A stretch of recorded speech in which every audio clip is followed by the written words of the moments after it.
Hey everybody, welcome to another episode of Reviewing Comics with me, your host, Alexander Turbin. Today we're going to be going over The Tale of Mya Rom, or Mya Rom, I don't know how to say it, by Aircel Comics from 1988. But before we get into that, I'd like to show you some of my own work. This is Random Access.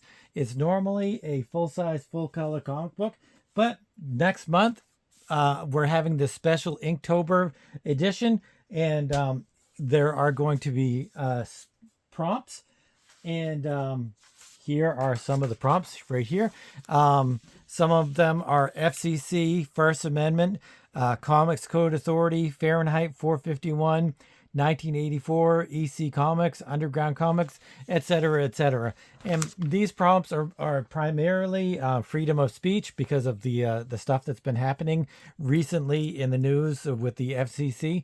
And so if you're an artist and you are participating in Inktober, please consider doing our prompts, and you'll find yourself in Random Access. All you have to do is either tag me in it or message me saying, here, check out my stuff, and I will look at it and we'll figure out a way to get it into Random Access. Everybody who does one of the prompts or any of the prompts is going to have all of their stuff put into Random Access for October. And as you can see, it's an anti-Comics Code Authority, anti-censorship, pro-freedom of speech, and all that stuff. So I'm hoping to get a lot of people involved. So please consider getting involved in that endeavor. It's really meaningful to me in particular. So, The Tale of Mya Rom. Apparently, this is just a one-shot, and I've had it for quite a while and I hadn't read it. It's an aircel, and as we all know, like a lot of people love aircel. I don't know if a lot of people, but I love aircel. They've got, some really great fantasy stories and some weird stuff with some really great art. They're part of that whole conglomerate of aircel, EC, Malibu, Adventure, and they're all part of that. So it's really pretty cool. But this Mya Rom is a one shot. And it's particularly interesting because it's a penciled. It's all penciled. I don't think any of it is inked, and that is particularly interesting. Written and illustrated by Sam Dixon. I did not look him up. I don't know if he did any other comics. So if anybody knows anything about Sam Dixon, let me know because I'd really appreciate it. Tale of Mya Rom is published by Aircel Limited, 298, blah, blah, blah, blah, blah, 1988, Sam Dixon, no similarities, blah, blah, blah, blah. So, like I said, Mya Rom it's a fairy tale. It's fairy tale / fantasy. It's very similar to either Princess Bride or what's that one where he has the dragon, the story something. I can't remember. It's not one of my favorites, whereas Princess Bride really is. I don't know why. It has those rock golems. It's the Never-Ending Story. That's it. Never-Ending Story. A lot of people really love that. I'm not so too keen on Never-Ending Story, but everybody has their loves and their not loves. So it starts out with a grandfather and the granddaughter, and he lives in a tree, and it feels very Lord of the Rings. It feels very gnomish, like these guys could be gnomes or elves or something like that.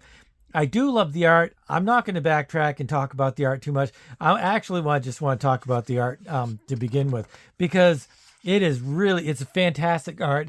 It's very not scribbly, I would say, but it's very loose. It does not have that inked quality, which is to say it's I don't know how you would say it feels not finished. The art feels not finished, but not in a bad way. A lot of people say my art looks not finished, but it doesn't look unfinished in a bad way. I don't know whether I would like this better inked or colored or something like that. I do think that I think that I would have liked it. It looks like it's semi charcoal or it's penciled, but like you see this really nice this light penciling technique. So I don't think it's charcoal. I definitely think it's a it's a hard pencil, different types of pencils where it's number twos and then number threes and number tens and blah blah blah. Considering their hardness is shows how much what number it is. But I like it. I really like it. But would I continually get it on a monthly basis if it looked like this? I have a hard time saying that I would. I think that this would have looked really nice if it had been watercolored over it. And I think that would have really had a distinctual thing, because that's the thing about this kind of technique where it's just the pencils and no inks. You have a little bit of a hard time deciphering what is what. Like, you see a lot of this stuff, and it's beautiful line work, beautiful gradation tones and stuff like that, but it's also kind of hard to differentiate things, objects that are supposed to be I know that this is in the forest, so that makes it even a little bit harder, but at the same time, I don't know. Let me know what you guys think about the art. I love the art. I truly love it. But at the same time, I think I would have liked to have seen it inked and or colored. Let me know what you guys think. I think if it was colored, it wouldn't need to be inked. So I think it's an either or proposition as far as I'm concerned. Or if you just love the pencils, that's fine too, because it is beautiful, beautiful pencils. So let's break into this thing. Sorry, I've had, as you know, I've had throat issues for the last week and a half, 2 weeks, something like that. So I'm going to have to do have a lozenge in every once in a while. So I might get, a little sloppy as far as talking. So I'm going to kind of read this. I'm just going to read this part because it goes from...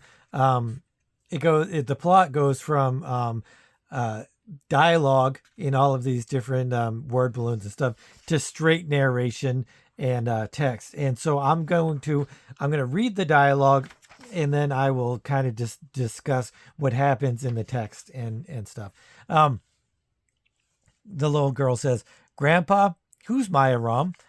"Mya Rom? Where'd you hear that name?" "My mom, she and dad have been fighting a lot lately, and last night she said, you drive me to such desperation. I feel like Mya Rom on the shores of someplace. Mya Dral? That's it." I'm surprised she'd mentioned that with you there. I don't think she knew who I was at first. And afterwards, you'd think there was a dead milkman under the floorboards, right? She told me to forget the name and never to mention it. Bah, this down to roots movement gets a bit extreme at times, I find. Was she a bad person? No, quite the opposite. Well then, what? Well, she belonged to an age when things were not quite so nailed down, you could say. Tell you what, you pour yourself another cup and I'll tell you the whole tale, since I don't imagine you'll rest till you've heard it anyway, and I'd rather you gleaned an untainted version. So, Mya Rom, the Golden Shinra Sada, as she became known. Some of these names seem very Indian, as far as from India, not Native American, but like they sound very Hindu, very not Muslim, but just very Hinduish with their names. But because I've read several Hindu fantasy books, and it's kind of cool. But all like the names sound that way. I don't think this Sam Dixon meant it to sound like that.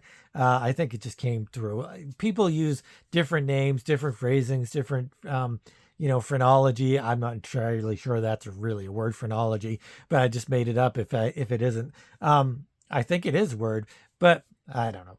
So anyway, names, places, people. It's very hard to come up with something original and different and unique, and I have a difficult time with that. And so you might look into different cultures and something like that, and just try to round off your names and your dates and your places and all that stuff. So it's perfectly fine to have it sound a certain way. It could also be Gaelic. Sounds a little Gaelic, as a matter of fact.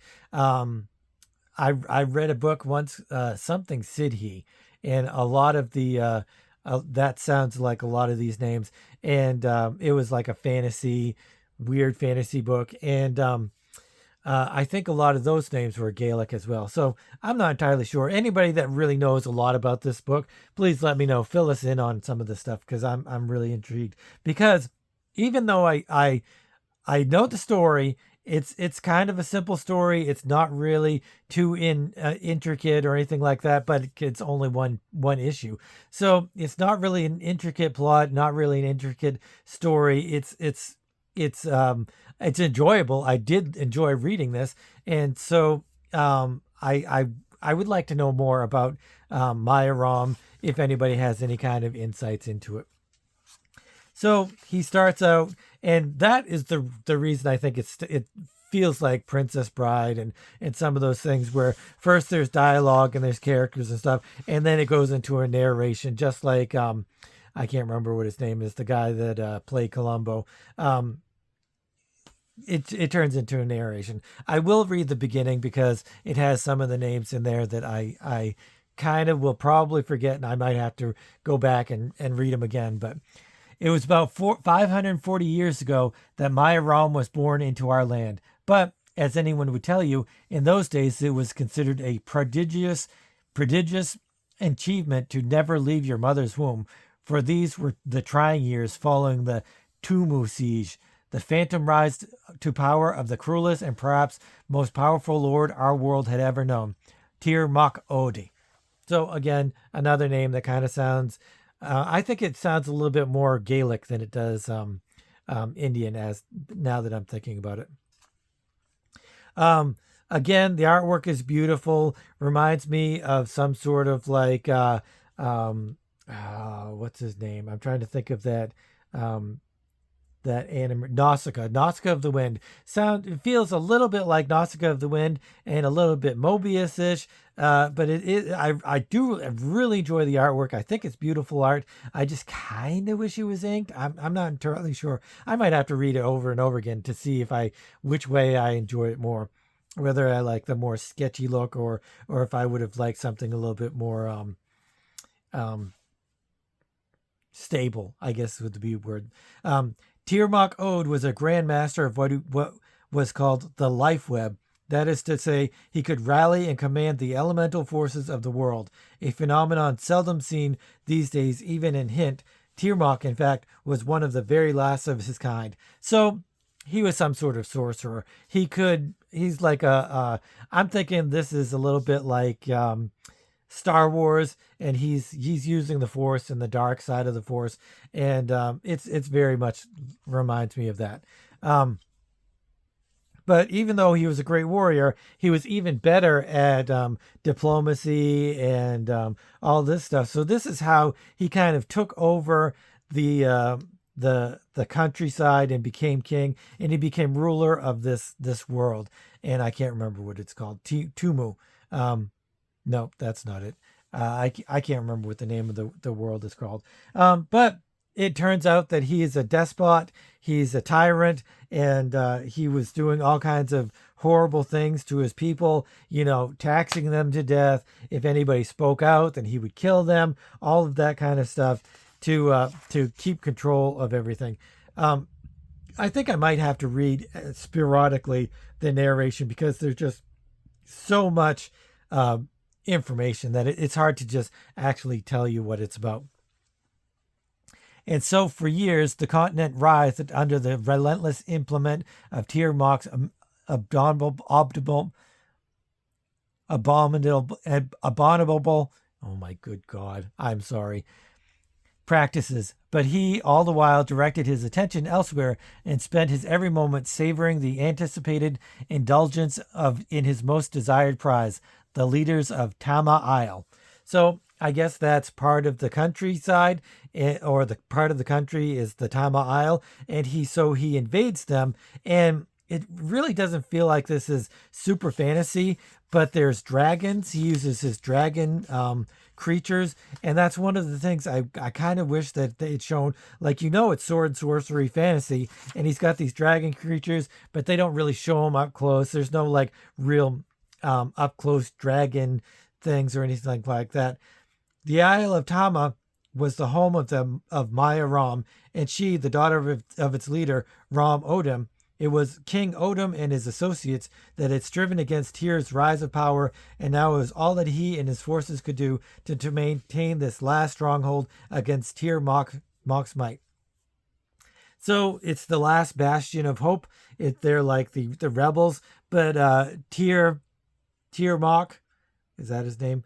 But Tyr's sends in all of his best warriors and stuff. So he pretty much slaughters a lot of people. He takes the king and queen or whatever, and he takes the whole royal family and he shackles them in chains and brings them down into the not even dungeons. I think it's like an underground cavern where slowly these relatives of Mya Rom are turned into these like creatures, these like golem like creatures.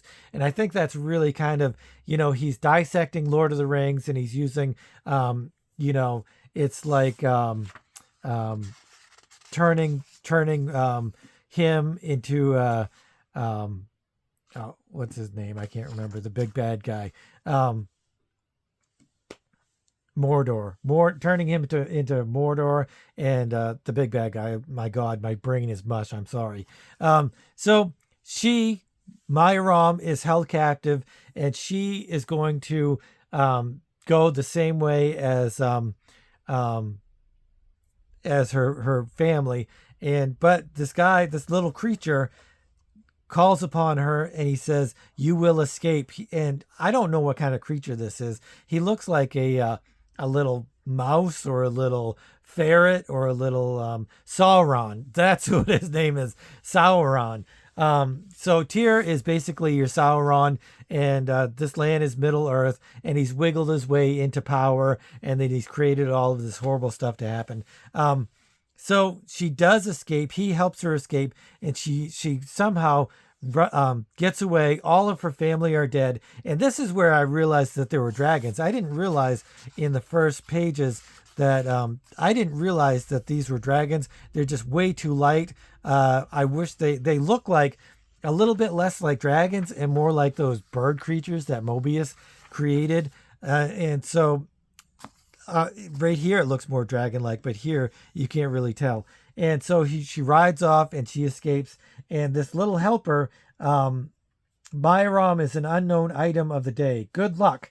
So I think he's your classic Gandalf type of character where he's going to help. He's going to, help to move the story along. But you're going to really not know a whole lot about him. He's a little bit of a mystery as to what's happening. I'm going to read the rest of this, maybe the next pages, because I'm still a little bit confused as to what happens too. Maya waited for this. Oh, wait. I think it's before this, actually, that I have to read. No. She found a flyer, which is what they call dragons. Maya waited for the charades to end, but by the time she was beyond the southern coast, she was starting to wonder about the strange little fellow.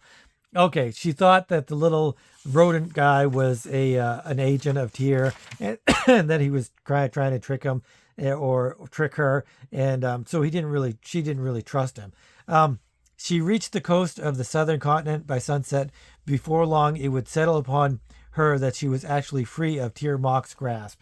So finally, she realizes that she's free. The land of Tirahidi,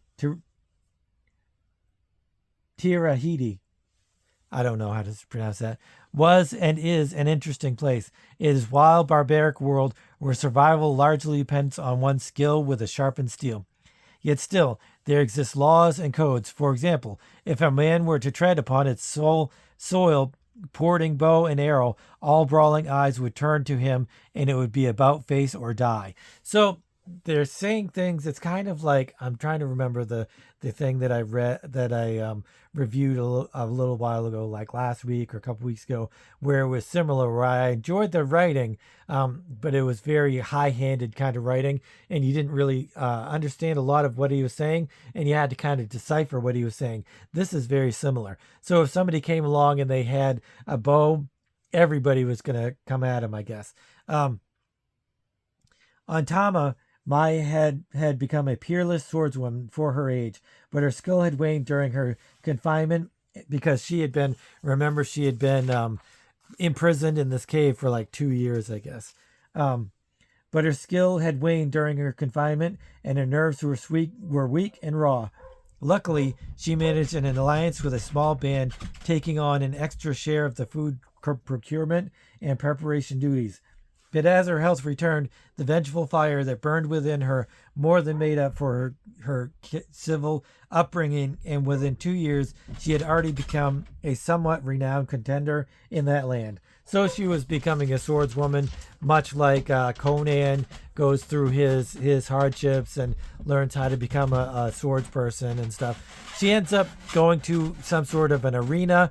It looks like they don't have real cities or anything like that. It's very much like I don't know, an elvish home where there's trees surrounding them, and it's just like a wooded glade or whatever.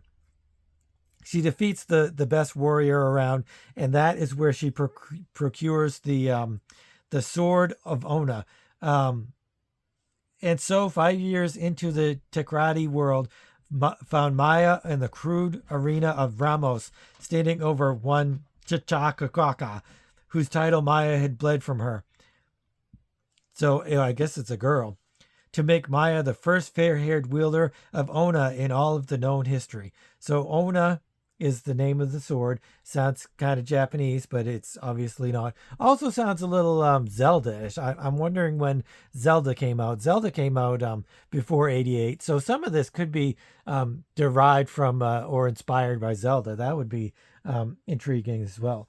And so the sword has special powers, again, kind of like a lightsaber or something like that, or Excalibur. Lots of different references and influences going on. She attacks somebody, I don't know. Thus, it was necessary for Maya to spend 5 months familiarizing herself with Ona before her flight back to Tyr's domain.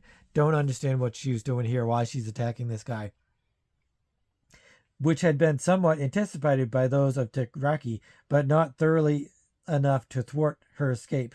So, I guess she's attacking this guy to get the dragon, take the dragon away, and she flies away. I didn't realize that she was a prisoner of that island or whatever it is, but I guess she was.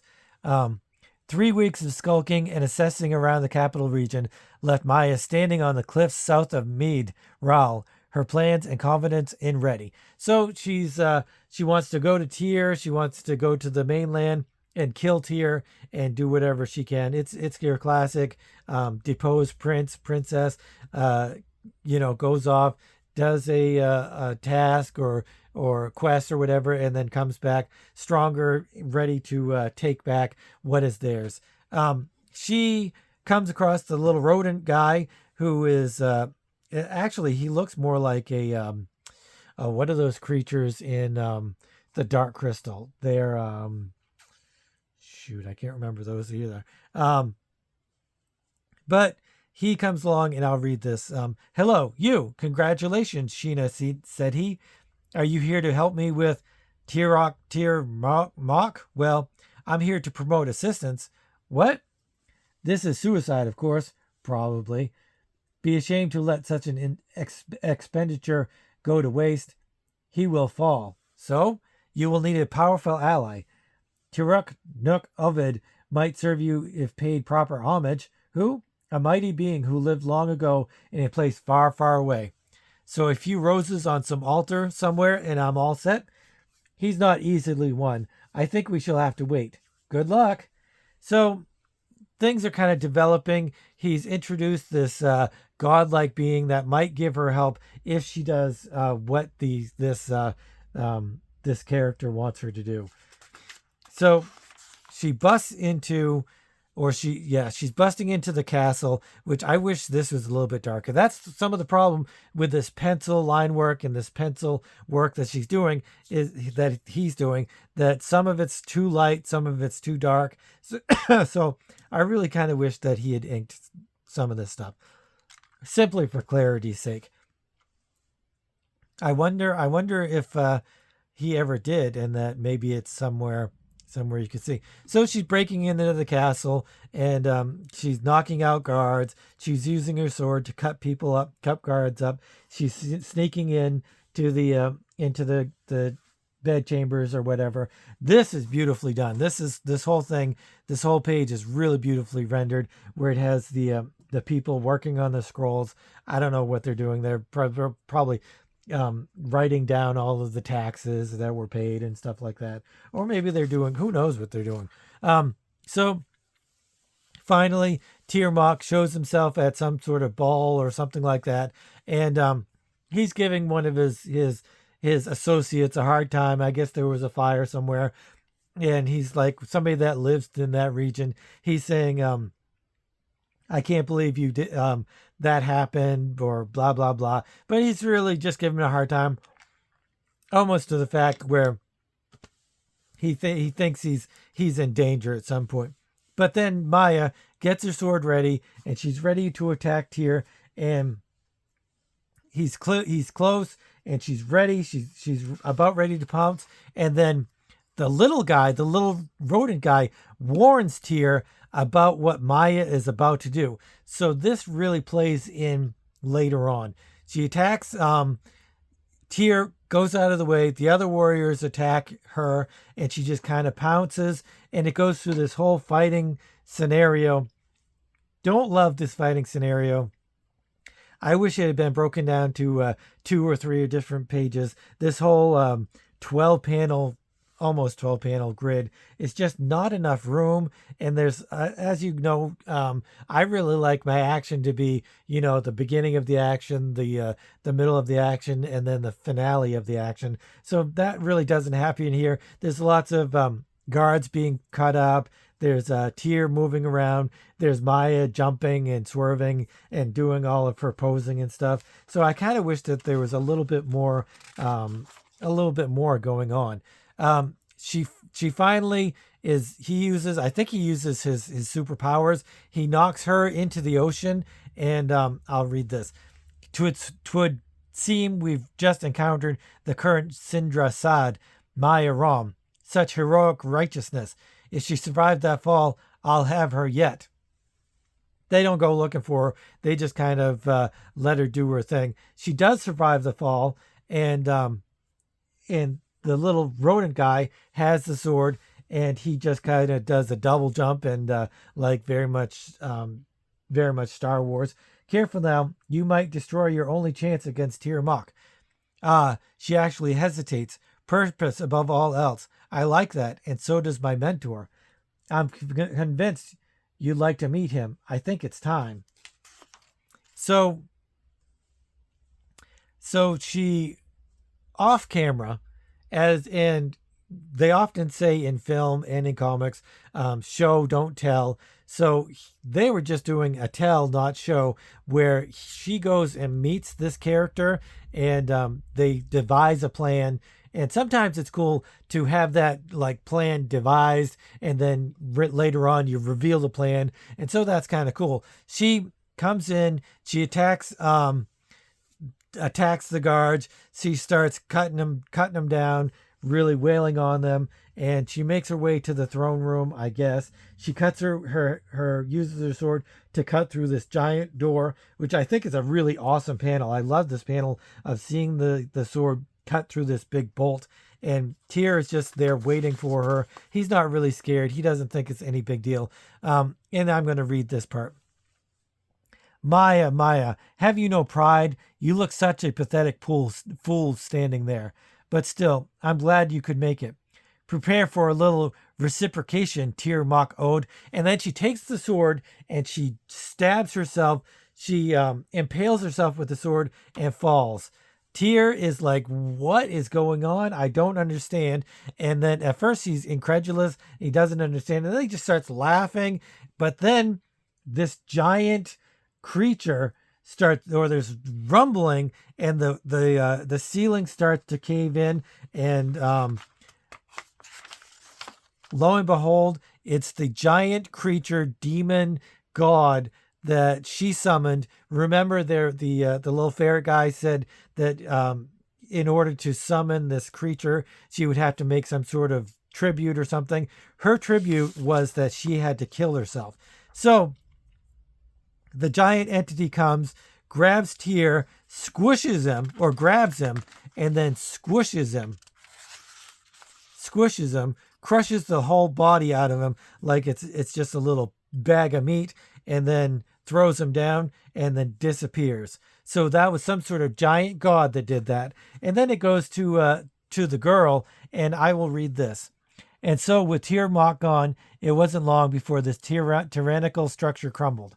In 100 years' time, the damage it done had been all but healed, leaving the country pretty much as you see it today. Was Tirok Null Oved, which is the creature, the giant god, ever seen again? Seen? Well, that's a tricky question. What about his little helper? A few times, so they say. Anyway, time you were to bed. Your mother will be split in fire. Grandpa, this may be a cruel thing to ask, but do you think dying was enough of a price for Tiamat to pay with all the pain and suffering he caused? Well, I would imagine that all depended on what? Oh, whatever strings old Tirok Null and Mya managed to pull, perhaps. So he actually isn't dead. He's in this he's in this prison cell. Apparently, I think this is the world in which this god lives, and she's just kind of in a statue-like state, and she's just holding over there, and that's how it ends. So the thing is, here's the thing, and you don't really notice it until you realize that little ferret thing, when she is about to attack Tyr, she jumps down, or no, she jumps. She's going to jump down through the balcony and kill Tyr. But this little thing warns him. Why would he do that? He is in thrall of this giant god, or he is the god, or he's an avatar of the god, or anything. So she was being manipulated the whole time by this little guy. He helped her escape. He brought her to life. He taught her all that stuff and got her the good sword and everything. Probably the sword is probably an instrument of the gods. And so he was manipulating her the whole time in order to sacrifice herself to raise up this demon creature and kill Tyr. So would she have killed Tyr before? I don't know. Maybe he was kind of foretelling the future, or saying that wasn't going to happen and that you needed something bigger to vanquish this evil. I don't know. I'm of the belief that they were just trying to, use her to kill herself to create all of this to happen. So it's very unusual storyline, as in the character, the main hero sacrifices herself, but is really being manipulated by a much bigger and larger force. So it's really unusual and different, and I really enjoy that part. Going back and looking at the writing is very good. I love it. I love the dialogue, starting with the dialogue, and then it goes into the narration. Very much like OA or Sandman, anything where you're stopping the story and then you're actually starting another story, and it's becomes like a fable or something that you're being told, or something like that. I really truly enjoy that part. So I did really like the writing. The plot, like I said, it's a little bit thin. The characters' names are a little bit hard to ascertain, and they're a little bit hard to keep track of because the language or the titles or the names are so complex and hard to read. That really kind of places a lot of it into whether or not you're going to not so much enjoy it, but be able to follow it in a clear and concise way. Like Lord of the Rings, names are so good. J.R.R. Tolkien was like a linguist, so that was like one of the strong points of his writing. It doesn't really make it unenjoyable. I did enjoy reading this. I enjoyed this quite a lot. I love the art. Like I said, I do think I wish it had been inked and or colored. I wish it would have been either inked or colored to give it a little bit of a separation from some of these things, from the back, figures and foreground and background and all of that stuff. I do kind of wish, and you can kind of tell that towards the end, the artist gets a little bit of fatigue. he gets a little bit of fatigue, and the color really would have helped. Kind of not really. It would have made it a little bit less noticeable, but you can really tell the fatigue. He's doing these really intricate, beautiful illustrations. They're really beautiful illustrations. But then about halfway through, I think maybe starting here with some of the faces become a little bit harsher and less recognizable. And here is full on. I really want this done. It's still beautiful. It's still great. It's just not as fantastic as these first few pages. So it's really too bad. This looks a little bit like the Hildebrandt brothers. So I really loved it. Sorry about that. But I love the art. I like the storyline. I'm going to give it a...